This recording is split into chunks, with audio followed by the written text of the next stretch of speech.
مثال دیتا ہوں. بچہ کہتا ہے, یہ بات میں نے کئی دفعہ اپنی گفتگو میں کی ہے, بچہ کہتا ہے کہ ماما مجھے کھلونا چاہیے. یہ ہے واٹ. ہاؤ کیسے ہوگا, کہاں سے ملے گا, وہ فلاں دکان سے ملے گا, یہ ہاؤ ہے. اس کے بعد ماں اس کو ایک طرف لے جاتی ہے جو ہے how much. What, how, how much. اور ہم زندگی میں بھی یہی کرتے ہیں. مجھے پیسے چاہیے, کیسے ہوں گے, میں یہ جاب کروں گا. ہاؤ مچ, اب میں 2 جابیں کروں گا, اب میں 3 جابیں کروں گا. لیکن ہاؤ مچ سے پہلے ہمیں دوسری طرف جانا چاہیے, وائی. تو بچہ جب کہے ماما مجھے کھلونا لینا ہے, یہ واٹ ہے, کہاں سے ملے گا, فلاں دکان سے, یہ ہاؤ.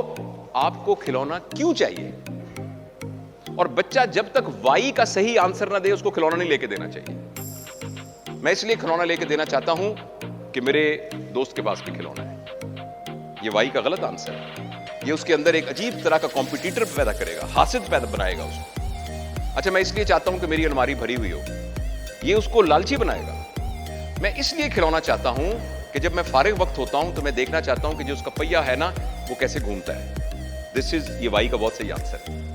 اوکے بیٹا تمہیں کھلونا لے دیتے ہیں. پہلی صورت میں بھی آپ نے کھلونا ہی لے کے دیا ہے اور دوسری صورت میں بھی کھلونا لے کے دیا ہے, مگر اب آپ نے اس کی اسپرچل ٹریننگ کی ہے. اور اس کو اگر آپ اور بڑی بات کریں, ماما آپ یہ کیا کر رہی ہیں, میں نماز پڑھ رہی ہوں. وٹ, میں بھی نماز پڑھوں گا, ہاں آپ بھی نماز پڑھو. یہ کیا ہے, وٹ. کیسے نماز پڑھوں, میں آپ کو بتاتا ہوں. یہ جائیں, پہلے انہیں وضو کرنا ہے, پھر یہ کرنا ہے, مصلی بچھانا ہے, یوں کرنا ہے. یہ ہے ہاؤ.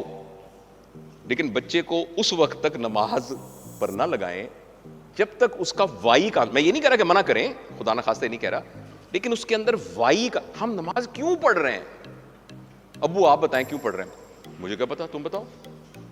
میرا وائی تو تمہارے وائی سے مختلف ہے. اور اس سلسلے میں جلدی نہ کریں, کیونکہ ہم اس لیے نماز پڑھتے ہیں کہ دادا ابو بھی پڑھتے ہیں نماز, لیکن یہ تو کوئی وجہ نہیں ہے. اچھا میں اس لیے نماز پڑھتا ہوں کہ آپ نے کہا تھا اگر نماز پڑھیں گے تو آپ مجھے ٹافی دیں گی, یہ تو کوئی اچھی ریزن نہیں. آپ کس لیے نماز پڑھتے ہیں, آپ مگر آپ نے کہا تھا نماز نہ پڑھی تو میں تمہیں ماروں گی, یہ بھی اچھی ریزن نہیں ہے.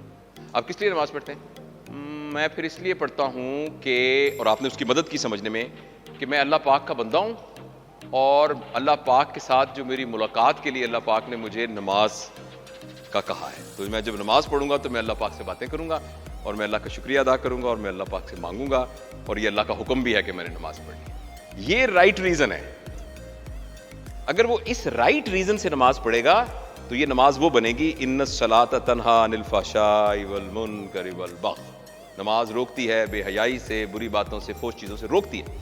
اور اگر رائٹ آنسر نہ ہوا تو نمازی پکے ہوں گے, ہم چوری ویسے ہی کریں گے, جھوٹ ویسے ہی بولیں گے, دفتر میں رشوت ویسے ہی لیں گے, موٹر سائیکل ہمارا کسی اور کے موٹر سائیکل لگا تو نکل کے تھپڑ اس کو ویسے ہی ماریں گے, بیوی سے ویسے ہی لڑیں گے, بدتمیزی ہماری ویسی کی ویسی ہوگی, حالانکہ ہم 5 وقت نماز پڑھ رہے ہوں گے.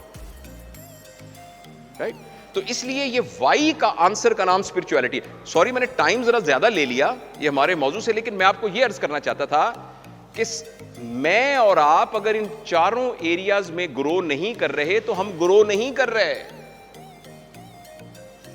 فزیکلٹی کی گروتھ نہیں ہے, یہ ہمیں جانوروں تک لے جائے گی بس, اور جانوروں نے مر جانا ہے اور ہم نے بھی مر جانا ہے. ہمیں موت سے ڈر اس لیے لگتا ہے, ہمیشہ موت سے ڈر لگتا ہے اس لیے کہ ہم صرف اپنے اسی پر ہی ساری محنت کیے جا رہے ہیں, اور اس کا ہمیں پکا پتا ہے کہ وہ ختم ہو جائے گی. کتنی کاریں بنا لیں گے آپ. ایک بندہ مر رہا ہو, اسے کہیں بھائی جان یہ 4 گھنٹے بعد آپ کا سانس نکل جائے گا, تو اسے کہیں اچھا ہاں دوسرا میں نے یہ پوچھنا تھا, گاڑیوں کا ایک نیا ماڈل آیا, وہ کہے گا خدا کے خوف کرو. کون سا ماڈل, وہ نیا برانڈ کا آئی فون نیا لانچ ہوا ہے, وہ کہے گا کون سا آئی فون خدا کے لیے. تو ہمیں خوف اس لیے ہو رہا ہوتا ہے کہ ہم صرف بڑی. تو پلیز میں اب تک کی ہماری گفتگو میں آپ سے عرض کرنا چاہتا ہوں کہ ہم سب, میں اور آپ, اس بات پر فوکس رکھیں اپنی نیکسٹ گفتگو میں کہ میں گرو کر رہا ہوں. اس کا مطلب ہے کہ میں باڈیلی نیڈز میں گرو کر رہا ہوں, میں مائنڈ میں گرو کر رہا ہوں یعنی انٹلیکٹ میں, اور ایموشنالٹی میں گرو کر رہا ہوں, اور اسپرچولیٹی میں گرو کر رہا ہوں.